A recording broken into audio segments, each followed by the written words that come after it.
आप सभी भक्तों को नवरात्रि पर्व की हार्दिक शुभकामनाएं। प्यारे भक्तों, आज शारदीय नवरात्रि के प्रथम दिन आप सभी श्रवण करेंगे माँ शैलपुत्री की व्रत कथा। आज के दिन जो भी भक्त माँ शैलपुत्री की कथा को बड़े ही श्रद्धा प्रसन्नचित मन से श्रवण करता है, उसकी माता रानी सभी मनोकामना को पूर्ण करती है। तो आइए श्रवण करते हैं माँ शैलपुत्री की पावन कथा। प्रेम से बोलिए माँ शैलपुत्री की जय। नवरात्रि में दुर्गा पूजा के अवसर पर दुर्गा देवी के 9 रूपों की पूजा उपासना बहुत ही विधि विधान से की जाती है। इन रूपों के पीछे तात्विक अवधारणाओं का परिज्ञान धार्मिक, सांस्कृतिक और सामाजिक विकास के लिए आवश्यक है। आइए जानते हैं माँ शैलपुत्री के बारे में। माँ दुर्गा को सर्वप्रथम शैलपुत्री के रूप में पूजा जाता है। हिमालय के वहाँ पुत्री के रूप में जन्म लेने के कारण उनका नामकरण हुआ शैलपुत्री। इनका वाहन वृषभ है, इसलिए यह देवी वृषरूढ़ा के नाम से भी जानी जाती है। इस देवी ने दाएं हाथ में त्रिशूल धारण कर रखा है और बाएं हाथ में कमल सुशोभित है। यही देवी प्रथम दुर्गा है। यही सती के नाम से भी जानी जाती है। उनकी एक मार्मिक कहानी है। एक बार जब प्रजापति ने यज्ञ किया तो इसमें सारे देवताओं को निमंत्रित किया, भगवान शंकर को नहीं। सती यज्ञ में जाने के लिए विकल हो उठी।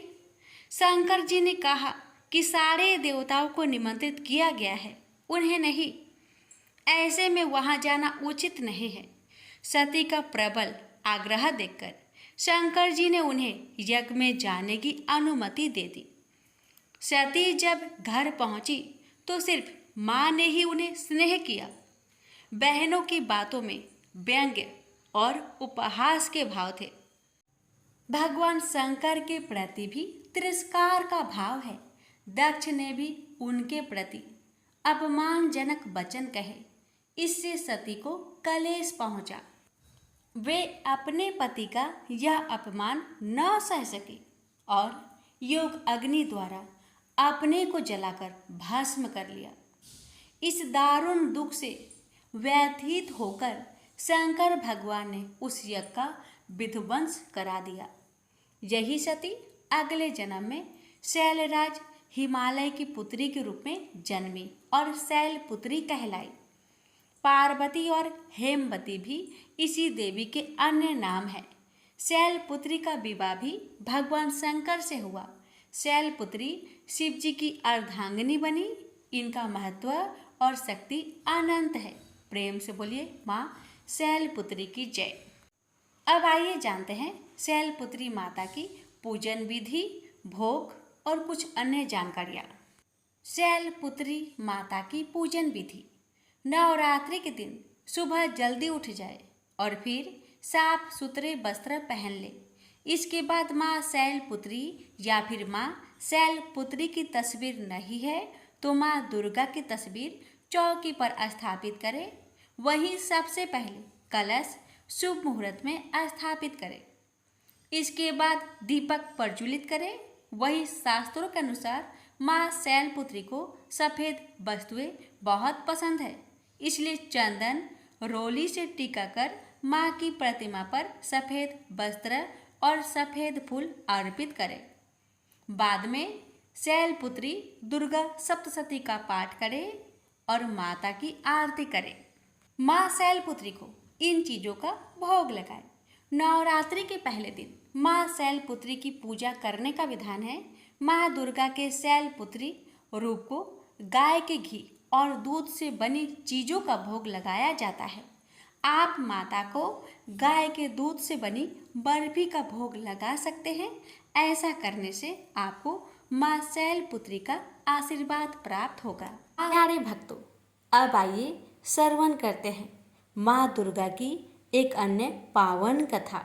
नवरात्रि व्रत के दौरान माता की इन कथाओं को श्रवण करने से सभी पाप कट जाते हैं और मिलती है मनवांछित फल की प्राप्ति। इसलिए कथा को पूरा अवश्य सुनेगा। प्रेम से बोलिए दुर्गा मैया की जय। आइए श्रवण करते हैं कथा। यह बात उस समय की है जब ये पूरी पृथ्वी जलमग्न हो गया था। हर जगह जल ही जल दिख रहा था। केवल भगवान विष्णु ही अपने शेष नाग के सैया पर सोए हुए थे और उनके कानों के मैल से ही मधु और केटव नाम के दो राक्षस जन्म लिए। माया अनुसार उस समुद्र में ही वे प्रतापी दैत्य तरुण हो गए। अब इधर उधर जाकर उनका खेलना कूदना आरंभ हो गया। एक समय की बात है कि वे स्थूलकाय दानव समुद्र में खेल रहे थे। इतने में ही वो दोनों भाई अपने मन में सोचने लगे कि बिना कारण कार्य होना असंभव है। सब जगह यही नियम लागू है। आधार के बिना अध्यय किसी प्रकार ठहर नहीं सकता। हमें तो यही जचता है कि आराध्य देव भाव सर्वथा सिद्ध है। अब यह सुखदायी अगाध जल किस पर ठहरा है। दोनों दानव ऐसे विचार कर रहे थे, ऐसे सोच रहे थे। वो आपस में दोनों बातें कर रहे थे कि किसने इसकी उत्पत्ति की होगी और इसके पीछे क्या कारण होगा। इस जल में हम कैसे आ गए, ये सब का कारण क्या है, और हमारे उत्पन्न होने का कारण भी क्या है, और हमारे जन्मदाता का नाम क्या है, वो कौन है और कहाँ रहते हैं। यही उनके मन में प्रश्न उठ रहा था बार बार। भी उन दोनों भाइयों ने विचार किया कि हम अपने जन्मदाता का पता जरूर लगाएंगे, चाहे जैसे भी हो। छोटे भाई केटव ने कहा, भैया मधु, इस जल में हमारी सत्ता कायम रखने वाली भगवती शक्ति है। उनमें अपार शक्ति है। वे शक्ति कभी नष्ट नहीं होती। मेरी समझ से वही इस कार्य का कारण हो सकती है। वही माता ने ही विस्तृत जल की रचना की है और उन्हीं के आधार पर यह जल भी ठहरा हुआ है। वही परम आराध्य शक्ति हमारी उत्पत्ति की कारण है। इस प्रकार वास्तविक रहस्य जानने के लिए मधु और केटव का मन व्यतीत था। अभी उनकी बुद्धि किसी निर्णय तक न पहुंच सकी थी। इतने में ही आकाश में गूंजता हुआ सुंदर बाघबीज सुनाई पड़ी। सुनकर वे दोनों उनका अभ्यास करने में तत्पर हो गए। तब उस बाघबीज की आकृति आकाश में इस प्रकार चमक उठी मानो बिजली कौंध रही हो। फिर तो उन्होंने किया कि यही मंत्र है, इसमें कुछ भी संदेह करने की बात नहीं। ध्यान लगाया तो उसी सगुण मंत्र की झांकी उपलब्ध हुई। अब तो वे उसी मंत्र का ध्यान और जप करने में लग गए। अन्य जल तक छोड़ दिया। मन और इंद्रियों पर उन्होंने विजय प्राप्त कर ली थी। 1000 वर्ष तक उन्होंने कठिन तपस्या की। इन दोनों भाइयों की कठिन तपस्या से माँ शक्ति प्रसन्न हो गई। माता ने उन्हें देखा। वह निश्चल रूप से माँ की तपस्या कर रहे थे। उनकी यह तपस्या को देखकर माँ के मन में कृपा ओट प्राप्त हो गई। तभी आकाशवाणी होने लगी, दैत्यो, तुम्हारी तपस्या से मैं प्रसन्न हूँ। तुम अपना इच्छा अनुसार मुझसे वर मांगो, मैं उसे पूर्ण करूंगी। आकाशवाणी सुनकर मधु और केटव ने कहा, देवी, यदि तुम हम पर प्रसन्न हो तो हमें स्वेच्छा से मृत्यु का वर देने की कृपा करो। इसका मतलब ये हुआ कि दैत्यों ने माता से वरदान मांगा कि माता, जब तक हम खुद ना चाहे तब तक हमारी मृत्यु ना हो। दैत्यों की बातें सुनकर माता ने कहा, दैत्यों, मैं तुम्हें वरदान देती हूँ कि जब तक तुम नहीं चाहोगे तब तक तुम्हें कोई मार नहीं सकेगा। यह अटल है। देवता और दानव किसी से भी तुम पराजित नहीं हो सकोगे। देवी से यह प्रदान पाकर मधु केटव को अभिमान हो गया। अब तो वो समुद्र में ही जलचर जीवों के साथ कीड़ा करने लगे। कुछ समय के पश्चात एक दिन अनायास ही प्रजापति ब्रह्मा जी पर उनकी दृष्टि पड़ी। ब्रह्मा जी कमल के आसन पर विराजमान थे। मधु और केटव में अपार बल था। ब्रह्मा जी को देखकर उन्हें अपार हर्ष हुआ और उनसे दोनों भाइयों को युद्ध करने की इच्छा हुई। दोनों दैत्यों ने पितामह से बोले, सुब्रत, तुम हमारे साथ युद्ध करो। अगर तुम हमारे साथ लड़ना नहीं चाहते तो इसी समय यहाँ से चले जाओ। हाँ, तुम्हारा इच्छा हो वहीं चले जाओ। क्योंकि जब तुम्हारे अंदर शक्ति ही नहीं है तब इस उत्तम आसन पर बैठने का अधिकार तुम्हारा कहाँ रह गया। मधु और केटव की बात सुनकर ब्रह्मा जी सोच में पड़ गए। पता नहीं ये दोनों दानव कितने शक्तिशाली है। शत्रु की शक्ति जाने बिना उनसे युद्ध करना ये समझदारी नहीं होती। इसलिए शेष नाग की सैया पर सोए हुए भगवान विष्णु को जगाना चाहिए। वही इन दैत्यों से वर्षों तक युद्ध कर सकते हैं। ये सोचकर ब्रह्मा जी योग निद्रा की स्तुति करने लगे। ब्रह्मा जी की स्तुति से प्रसन्न होकर योग निद्रा भगवान विष्णु जी के शरीर से हटकर एक और खड़ी हो गई। अब अमित पराक्रमी भगवान श्री हरि के सभी अंगों से निद्रा देवी का अधिकार उठ गया। मधु और केटव के संहार के लिए ही भगवती योग निद्रा ने ऐसी कृपा की थी। भगवान श्री हरि उठकर बैठ गए। अपने सामने ब्रह्मा जी को देखकर उन्होंने पूछा, पद्म योनि ब्रह्मा जी, आप जब तब छोड़कर यहाँ कैसे आ गए? क्यों आप इतने चिंतित हैं? आपका मन भय से अत्यंत घबराया हुआ क्यों है? मुझे बताइए। तब ब्रह्मा जी बोले, भगवान, मधु और केटव दो दैत्य आपके कान के मैल से उत्पन्न हुए हैं। उनका रूप बड़ा ही भयंकर है और वे अपार बली हैं। वे दोनों मुझे मारने के लिए उपस्थित है। उन्हीं से डरकर मैं आपके पास चला आया हूँ। अब आप ही मेरी सहायता कर सकते हैं। विष्णु जी बोले, ब्रह्मा जी, आप चिंता ना करें। वे मूर्ख अपनी आयु खो चुके हैं। अभी युद्ध करने के लिए मेरे पास आएंगे और निश्चय ही मैं उनका वध कर दूंगा। भगवान विष्णु ब्रह्मा जी से ये सब कह ही रहे थे कि इतने में महाबली दोनों राक्षस मधु और केटव ब्रह्मा जी को ढूंढते हुए वहां आ पहुंचे। वहां पर हर जगह जल ही जल था। बिना किसी अवलंब के ही निश्चित होकर वे दैत्य खड़े थे। उनके स्वर वाग में अहंकार भरा था। वे ब्रह्मा जी से बोले, भागकर इसके पास चला आया है, क्या ये तुझे बचा सकेगा? युद्ध कर, ये तो देखता ही रहेगा और हम तेरे प्राण हर लेंगे। इसके बाद सर्प के फन पर बैठने वाले इसे भी हम मारेंगे। किंतु पहले अभी तू लड़ ले, या लड़ना नहीं चाहता? अगर तू हमसे नहीं लड़ेगा तो मुझे कह दे कि मैं तुम्हारा दास हूँ, तब मैं तुम्हें छोड़ दूंगा। मधु और केटव की बात सुनकर भगवान विष्णु ने कहा, दानव श्रेष्ठ, तुम इच्छा पूर्वक मुझसे युद्ध कर लो। तुम बड़े ही बली हो, तुम्हें असीम अभिमान हो गया है। यदि युद्ध करने की अभिलाषा हो तो आ जाओ, मैं तुम्हारा अभिमान दूर कर दूंगा। भगवान विष्णु की बात सुनकर मधु और केटव की आंखें क्रोध से लाल हो गया। वे बिना किसी सहारे जल में ही खड़े थे, फिर भी श्री हरि से युद्ध करने के लिए तैयार हो गए। मधु कुपित होकर तुरंत ही भगवान से लड़ने के लिए आगे आ गया। अभी केटव वहीं पर ठहर गया। दो मत वाले पहलवान की भांति भगवान विष्णु और मधु मल्ल युद्ध करने लगे। मधु के थक जाने पर केटव लड़ने आता, जब केटव थक जाता तो मधु लड़ने आता। ये दोनों बारी बारी करके भगवान के साथ लड़ने चले आते। मधु और केटव के साथ भगवान विष्णु लड़ रहे थे। उस समय ब्रह्मा जी और भगवती शक्ति ये दोनों आकाश में खड़े होकर ये दृश्य को देख रहे थे। मधु और केटव को कोई श्रम नहीं हुआ, लेकिन भगवान विष्णु थक गए थे।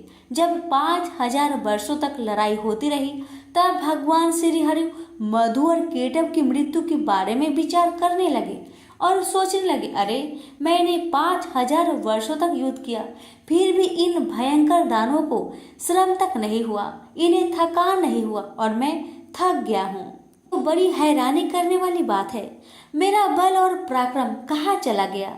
ये दानव सदा स्वस्थ ही कैसे रह जाते हैं? कौन सा ऐसा कारण है इस समय उपस्थित हो गया है? भगवान विष्णु को चिंता करते देखकर मधु और केटव को अपार हर्ष हुआ। तब वे मत वाले दानव मेघ की भांति गंभीर वाणी में बोले, विष्णु, यदि तुम में बल नहीं रहा और युद्ध करने से थकान आ गई हो तो मस्तक तक हाथ जोड़कर कह दो कि मैं तुम लोगों का दास बन गया। यदि यह नहीं जचे, अभी कुछ शक्ति शेष रह गई हो तो आओ मुझसे युद्ध करो। तुम्हें तो हम मार ही डालेंगे, साथ ही इस 4 मुख वाले ब्रह्मा के भी प्राण को हर लेंगे। मधु और केटव दोनों राक्षसों की बात सुनकर भगवान ने कहा, जो थक गया हो, डरा हो, जिसके हथियार गिर पड़े हो, स्वयं गिर गया हो अथवा जो अभी बालक हो, इन पर कभी भी सुरवीर पर हार नहीं करते। यही सनातन का धर्म है। ऐसे भी इस युद्ध में मैंने 5000 वर्ष तक अकेले ही लड़ा हूँ और समान बल वाले तुम दोनों भाई लड़ रहे हो। तुम दोनों समय समय पर जैसे आराम कर लेते हो, वैसे ही मैं भी कुछ आराम करना चाहता हूँ। आराम करने के बाद मैं फिर तुम दोनों से युद्ध करूंगा। इसमें क्या संदेह है? माना तुम दोनों महान मत वाले सूरवीर हो, परंतु कुछ समय तक ठहरो, मुझे भी तो विश्राम कर लेने दो, फिर न्यायपूर्वक युद्ध करेंगे। भगवान विष्णु की बात सुनकर मधु और केटव शांत हो गए। फिर युद्ध होगा, ऐसा निश्चय करके कुछ समय के लिए दूर जाकर खड़े हो गए। चतुर्भुज भगवान विष्णु ने देखा कि मधु और केटव यहाँ से बहुत दूर चले गए हैं। भगवान ने उनकी मृत्यु क्यों नहीं हो रही है, इसका कारण सोचा।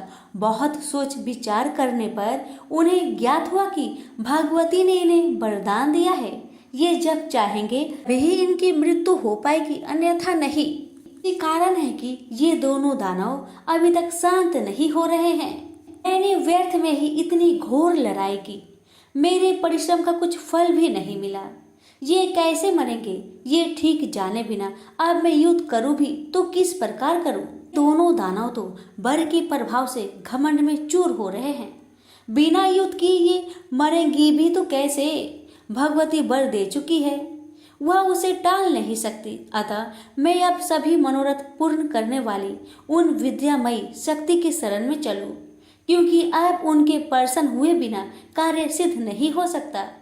भगवान विष्णु यह सोच ही रहे थे कि इतने में ही भगवती योग निद्रा ने उन्हें दर्शन दिया। उस समय वे कल्याणमयी देवी आकाश में विराजमान थी। भगवान विष्णु को योग का ज्ञान तो था ही। उन्होंने बड़े ही करुणापूर्ण स्वर में उन रहस्यपूर्ण मधु केटव के संहार होने के लिए भगवती भुवनेश्वरी की स्तुति की। भगवान विष्णु की स्तुति करने पर देवी ने कहा, हे विष्णु, तुम देवताओं के स्वामी हो, अब पुनः युद्ध करने के लिए तत्पर हो जाओ। अब ये दोनों दानव ठग कर मारे जा सकेंगे। मेरी वक्र दृष्टि से ये अवश्य ही मोह में पड़ जाएंगे। माया से ये दोनों मोहित हो जाएंगे। उसी समय तुम शीघ्र ही इन दोनों को मार डालना। भगवती की वाणी सुनकर भगवान विष्णु युद्ध भूमि में आकर खड़े हो गए। वे महाबली दानव बड़े ही विचारशील थे। युद्ध की इच्छा से वो भी सामने उपस्थित हुए। भगवान विष्णु को सामने देखकर उन्हें बड़ा हर्ष हुआ। वे बोले, विष्णु ठहरो, युद्ध करो। तुमने लड़ने की उत्कट इच्छा तो ली ही है। हार और जीत में परबंध प्रबल होता है, यह निश्चय जानकर तुम्हें युद्ध में ही लगना चाहिए। बलवान विजयी होता है, किंतु कभी कभी भाग्यवश दुर्बल भी विजयी पा सकता है। इसलिए महात्मा पुरुष को चाहिए कि किसी भी परिस्थिति में हर्ष और शोक ना करे। मैं सदा से दानव का शत्रु हूँ। प्राचीन समय में बहुत से दैत्य मुझसे पराजित हुए हैं। यह जानकर हर्ष और इस समय इन मधु केटव से मैं हार गया, ये शोक करना तुम्हारे लिए अनुचित है। यह कहकर मधु केटव युद्ध के लिए डट गए। उन्हें देखकर विष्णु ने बड़े ही विचित्र ढंग से घुसा मारा। बलाभिमानी उन दैत्य ने भी विष्णु को घुसा से चोट पहुंचाई। ऐसा परस्पर घोर युद्ध होने लगा। लड़ते हुए उन अपार बलशाली दानव को देखकर श्री हरि ने कतार भाव से भगवती की ओर देखा। उन्हें देखकर भगवती ने अट्टहास किया। उनकी आंखें लाल हो गई थी। साथ ही उन्होंने कामदेव की बाणों की तुलना करने वाले अपने कटाक्ष भरे नेत्रों से उन दैत्यों को आहत कर दिया। भगवती मुस्कुराई हुई तिरछी नजरों से उनकी ओर देख रही थी। उनके उस अवलोकन में प्रेम और मोह भरा था। फिर तो भगवती की तिरछी चितवन को देखकर दुरात्मा मधु और केटव तुरंत मोहित हो गए। मदन शुरू में उनका मन व्यतीत हो उठा। वे देवी की ओर देखते ही रह गए। भगवान विष्णु काम साधने में सतर्क तो थे ही, वे देवी के अभिप्राय को देखकर समझ गए कि अब दैत्य मोहित हो चुके हैं। फिर तो हंसकर मेघ की भांति गंभीर वाणी में उन्होंने कहा, वीरों, तुम्हें जो इच्छा हो वर मांग लो। मैं तुम्हारे युद्ध कौशल से अत्यंत प्रसन्न होकर अवश्य वर देने को तैयार हूँ। प्राचीन समय में युद्ध करने वाले बहुतेरे दानव मेरे सामने आए, किंतु मैंने तुम्हारे समान न तो किसी को देखा है और न ही सुना है। तुम बड़े ही अनुपम बलवान हो, अतएव मैं तुमसे बहुत प्रसन्न हूँ। तुम दोनों भाइयों की अभिलाषा में अवश्य पूर्ण करूंगा। उस समय मधुकेटव काम से आतुर थे। उन्हें अपने बल का अभिमान तो था ही, उनकी आंखें कमल के समान थी। जगत को आह्लादित करने वाली भगवती महामाया सामने विराजमान थी। भगवान विष्णु की बात सुनकर भी दानवों की आंखें देवी की ओर लगी रही। उन्होंने कहा, विष्णु, हम मांगने नहीं आए हैं, तुम हमें क्या दे सकोगे? हम ही तुम्हें देने को तैयार है। तुम चाहो सो मुझसे मांग लो, हम भी तुम्हारे युद्ध से बहुत प्रसन्न हैं।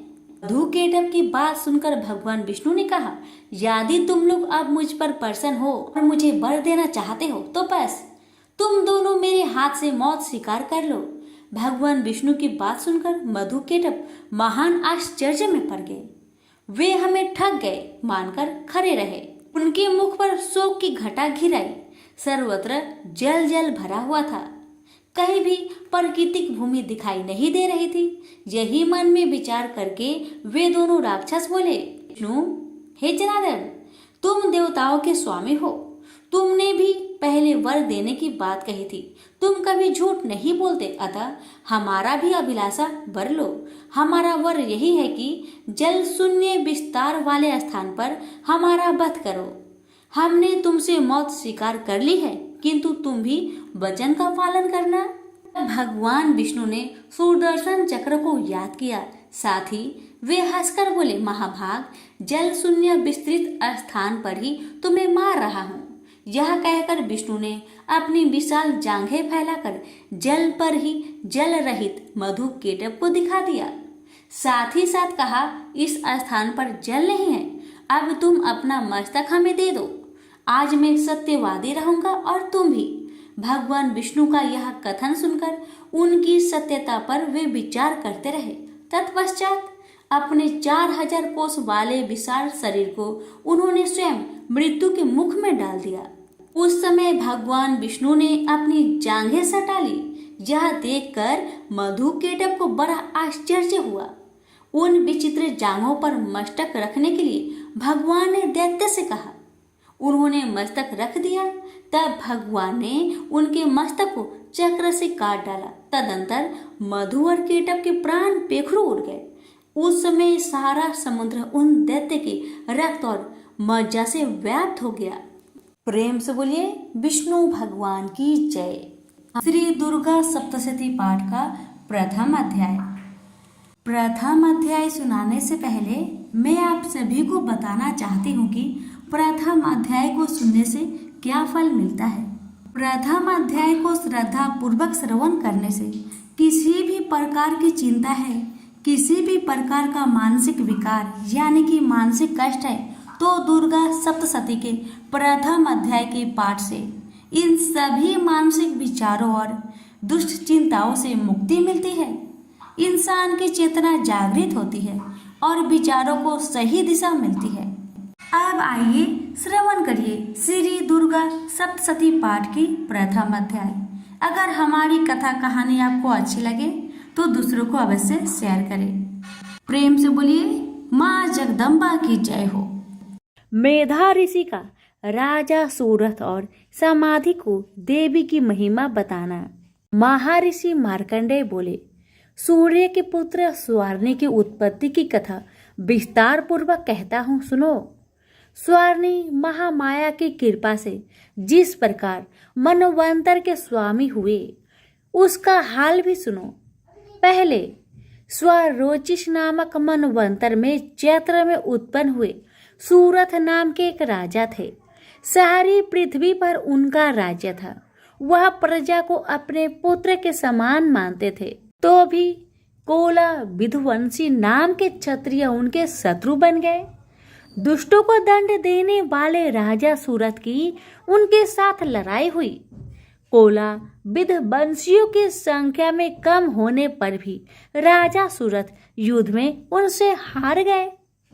तब वह अपने नगर में आ गए। केवल अपने देश का राज्य ही उनके पास रह गया और वह उसी देश के राजा होकर राज्य करने लगे। किंतु उनके शत्रुओं ने उन पर वहां भी आक्रमण किया। राजा को बलहीन देखकर उसके दुष्ट मंत्रियों ने राजा की सेना और खजाना अपने अधिकार में कर लिया। राजा सूरत अपने राज्याधिकार को हार कर शिकार खेलने के बहाने घोड़े पर सवार होकर वहां से एक भयंकर वन की ओर चले गए। उस वन में उन्होंने महर्षि मेधा का आश्रम देखा। वहां महर्षि अपने शिष्यों तथा मुनियों से सुशोभित बैठे हुए थे और वहां कितने ही हिंसक जीव परम शांति भाव से रहते थे। राजा सूरत ने महर्षि मेधा को प्रणाम किया और महर्षि ने भी उनका उचित सत्कार किया। राजा सूरत महर्षि के आश्रम में कुछ समय तक ठहरे। अपने नगर की ममता के आकर्षक से राजा अपने मन में सोचने लगे, पूर्व काल में पूर्वजों ने जिस नगर का पालन किया था वह आज मेरे हाथ से निकल गया। मेरे दुष्ट एवं दुरात्मा मंत्री मेरे नगर की अब धर्म से रक्षा कर रहे होंगे या नहीं। मेरा प्रधान हाथी जो कि सदा मद की वर्षा करने वाला और शूरवीर था, मेरे बीमारियों के बस में होकर न जाने क्या दुख भोग रहा होगा। मेरे आज्ञाकारी नौकर जो मेरी कृपा से धन और भोजन पाने से सदैव दुखी रहते थे और मेरे पीछे पीछे चलते थे, वह निश्चय ही दुष्ट राजाओं के अनुसरण करते होंगे तथा मेरे दुष्ट एवं दुरात्मा मंत्रियों द्वारा व्यर्थ ही धन को व्यय करने से मेरा सचित किया हुआ मेरा खजाना एवं दिन जरूर खाली हो जाएगा। इस प्रकार ही बहुत सी बातें सोचता हुआ राजा निरंतर दुखी रहने लगा। एक दिन राजा सूरत ने महर्षि मेधा के आश्रम के निकट एवं वैश्य को देखा। राजा ने उससे पूछा, भाई तुम कौन हो? यहाँ तुम्हारे आने का क्या कारण है और तुम मुझे शोकाग्रस्त अनमने से दिखाई देते हो, इसका क्या कारण है? राजा के यह नम्र वचन सुन वैश्य ने महाराज सूरत को प्रणाम करके कहा, हे राजन, मेरा नाम समाधि है। मैं धनियों के कुल में उत्पन्न एक वैश्य हूँ। मेरे दुष्ट स्त्री पुत्राधिकों ने लोभ से मेरा सब धन छीन लिया है और मुझे घर से निकाल दिया है। मैं इस तरह से दुखी होकर इस वन में चला आया हूँ और यहाँ रहता हुआ इस बात को भी नहीं जानता कि अब घर में इस समय कुशल है या नहीं। यहाँ मैं अपने परिवार का आचरण संबंधी कोई समाचार भी नहीं पा सकता कि वह घर में इस समय कुशल पूर्वक है या नहीं। मैं अपने पुत्र के संबंध में ये भी नहीं जानता कि वह सदाचारी है या दुराचार में फंसे हुए हैं। राजा बोले, जिस धन के लोभी स्त्री पुत्रों ने तुम्हें घर से निकाल दिया है, फिर भी तुम उसी का चित्त में उनसे प्रेम करते हो। वैश्य ने कहा, मेरे विषय में आपका ऐसा कहना ठीक है, किंतु मेरा चित्त इतना कठोर नहीं है। यद्यपि उन्होंने धन के लोभ में पकड़कर प्रीत स्नेह को त्याग कर मुझे घर से निकाल दिया है, तो भी मेरे मन में उनके लिए कठोरता नहीं आती। महामते, मेरा मन फिर भी उनमें फंस रहा है। इस बात को जानता हुआ भी मैं नहीं जान रहा मेरा चित्त उनके लिए दुखी क्यों है। मैं उनके लिए लंबी लंबी सांसें ले रहा हूँ। उन लोगों में प्रेम नाम मात्र का भी नहीं है। फिर भी ऐसे निस्नेहियों के लिए मेरा हृदय कठोर नहीं होता। महर्षि मार्कंडेय ने कहा, ब्राह्मण। इसके पश्चात महाराज सूरत और वह वैश्य दोनों महर्षि मेधा के समीप गए और लोग न्याय संभाषण करके दोनों ने वार्ता आरंभ की। राजा बोले, भगवान, मैं आपसे एक बात पूछना चाहता हूँ, सो आप कृपा करके मुझे बताएं। मेरा मन मेरे अधीन नहीं है, इससे मैं बहुत दुखी हूँ। राज्य, धन आदि की चिंता अभी तक मुझे बनी हुई है और मेरी यह ममता अज्ञानियों की तरफ बढ़ती जा रही है। और यह समाधि नामक वैश्य भी अपने घर से अपमानित होकर आया है। इसके सज्जनों ने भी इसे त्याग दिया है। सज्जनों से त्याग हुआ भी यह उनसे हार्दिक प्रेम रखता है। इस तरह हम दोनों ही दुखी हैं।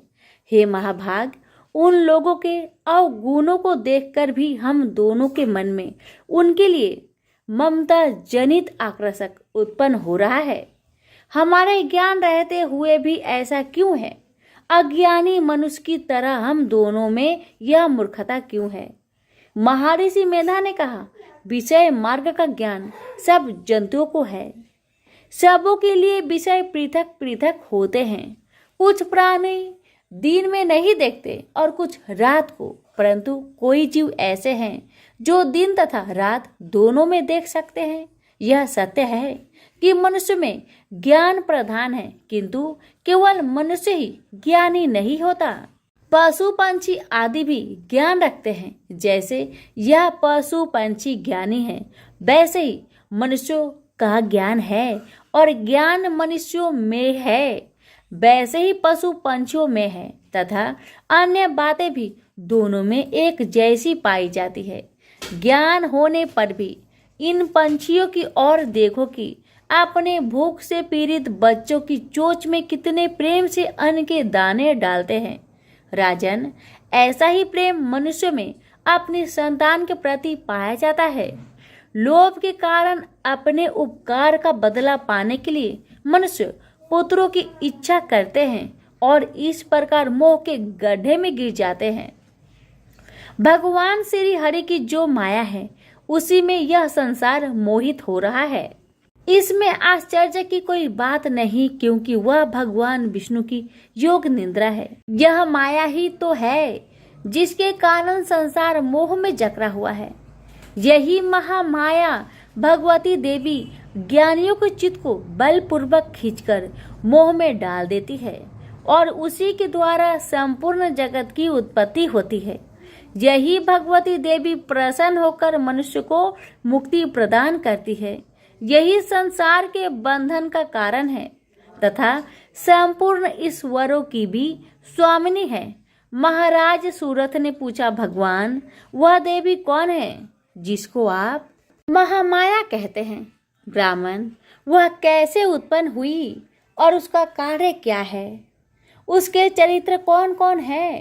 प्रभु, उसका जैसा प्रभाव हो, जैसा स्वरूप हो, वह सभी मुझसे कृपा करके कहिए, मैं आपसे सुनना चाहता हूँ।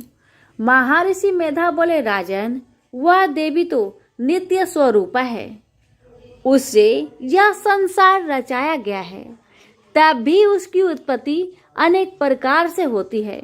वह सब आप मुझसे सुनो। यह देवताओं का कार्य सिद्ध करने के लिए प्रकट होती है। उस समय वह उत्पन्न हुई कहलाती है। संसार को जलमय करके जब भगवान विष्णु योग निद्रा का आश्रय लेकर शेष शैया पर सो रहे थे, तब मधु केटप नाम के दो असुर उनके कानों के मैल से प्रकट हो गए। श्री ब्रह्मा जी ने जब उन दोनों को अपनी ओर आते देखा और यह भी देखा कि भगवान विष्णु योग निद्रा का आश्रय लेकर सो रहे हैं, तो वह उस समय श्री भगवान के जगाने के वास्ते उनके नेत्रों में निवास करने वाली योग निद्रा की स्तुति करने लगे। श्री ब्रह्मा जी ने कहा, हे देवी, तुम ही स्वाहा, तुम ही स्वधा और तुम ही वष्टकार हो। स्वर भी तुम्हारा ही स्वरूप है। तुम ही जीवन देने वाली सुधा हो। नित्य अक्षर प्रणव में आकार उकार मकार, इन तीनों में मात्रा के रूप में तुम ही स्थित हो। इनके अतिरिक्त जो बिंदु रूपा अर्ध मात्रा है, जिसका कि विशेष रूप से उच्चारण नहीं किया जा सकता है। हे देवी, वह भी तुम ही हो। हे देवी संध्या, सावित्री तथा परम जननी तुम ही हो। तुम इस विश्व को धारण करने वाली हो। तुमने ही इस जगत की रचना की है और तुम ही इस जगत का पालन करने वाली हो और तुम ही कल्प के अंत में सबको भक्षण करने वाली हो। हे देवी, जगत की उत्पत्ति के समय तुम सृष्टि रूपा होती है, पालन काल में स्थित रूपा हो और कल्प के अंत में संहार रूप धारण कर लेती हो। तुम ही महाविद्या, महामाया, महामेधा, महारात्रि और मोहरात्रि हो। श्री ईश्वरी और बोध स्वरूपा बुद्धि भी तुम ही हो। लज्जा, पुष्टि, तुष्टि, शांति और क्षमा भी तुम ही हो। तुम खंड धारिणी, शूल धारिणी, घोर रूपा तथा गदा, चक्र, शंख और धनुष को धारण करने वाली हो। बाण, भुसुंडी और पडिग यह भी तुम्हारे ही अस्त्र है। तुम सौम्य और सौम्यंतर हो। यही नहीं बल्कि जितनी भी स्वयं तथा सुंदर वस्तुएं इस संसार में हैं, उनसे सबसे बढ़कर सुंदर तुम हो। पर और अपर सबसे परे रहने वाली सुंदर ही तुम हो। हे स्वर्ग रूपे देवी, जो भी सत असत पदार्थ है और उनमें जो शक्ति है वह तुम ही हो। ऐसे अवस्था में भला तुम्हारी स्तुति कौन कर सकता है। इस संसार के सृष्टि, पालन और संहार करने वाले जो भगवान हैं, उनको भी जब तुमने निंद्रा के वशीभूत कर दिया है तो फिर तुम्हारी स्तुति कौन कर सकता है। मुझे भगवान विष्णु तथा भगवान शंकर को शरीर धारण कराने वाली तुम ही हो। तुम्हारी स्तुति करने की शक्ति किसमें है। हे देवी, तुम तो अपने इन उद्धार प्रभाव के कारण ही परेशानियां हो। मधु और केटव जो भयंकर असुर है, इन्हें तो मोह में डाल दो और श्री हरि भगवान विष्णु को भी जल्दी जगा दो और उनमें इनके मार डालने की बुद्धि भी उत्पन्न कर दो। महर्षि मेधा बोले, हे राजन, जब ब्रह्मा जी ने देवी से इस प्रकार स्तुति करके भगवान को जगाने तथा मधु और केटव को मारने के लिए कहा तो वह भगवान श्री विष्णु जी के सामने खड़ी हो गई। उनके ऐसा करते ही भगवान श्री हरि तुरंत जाग उठे और दोनों असुरों को देखा, जो कि अत्यंत बलवान तथा पराक्रमी थे और मारे क्रोध के जिनके नेत्र लाल हो रहे थे और जो श्री ब्रह्मा जी का वध करने के लिए तैयार थे। इस पर उन दोनों दुरात्मा असुरों के साथ भगवान श्री हरि पूरे 5000 वर्ष तक लड़ते रहे। एक तो वह अत्यंत बलवान तथा पराक्रमी थे, दूसरे महामाया ने भी उन्हें मोह में डाल रखा था। अतः वह श्री भगवान से कहने लगे, हम दोनों तुम्हारी वीरता से अत्यंत प्रसन्न हैं, अतः तुम हमसे कोई वर मांगो। भगवान ने कहा, यदि तुम मुझ पर प्रसन्न हो तो अब तुम मेरे हाथों से मर जाओ। बस इतना सा ही वर मैं तुमसे मांगता हूँ, यह दूसरे वर से क्या प्रयोजन है। महर्षि मोधा बोले, इस तरह से जब यह धोखे में आ गए और अपने चारों ओर जल ही जल देखा तो भगवान श्री हरि से कहने लगे, जहाँ पर जल न हो, सूखी जमीन हो, उसी जगह हमारा वध कीजिए। महर्षि मेधा कहते हैं, भगवान तथास्तु कहकर भगवान श्री हरि ने उन दोनों को अपनी जांघ पर लेटाकर उन दोनों के सिर काट डाले। इस तरह से यह देवी श्री ब्रह्मा जी की स्तुति करने से प्रकट हुई थी। अब तुमसे उनके प्रभाव का वर्णन करता हूँ, सो सुनो। प्रेम से बोलिए माता रानी की जय। यहीं पर हमारी श्री दुर्गा सप्तशती पाठ प्रथम अध्याय समाप्त हुआ।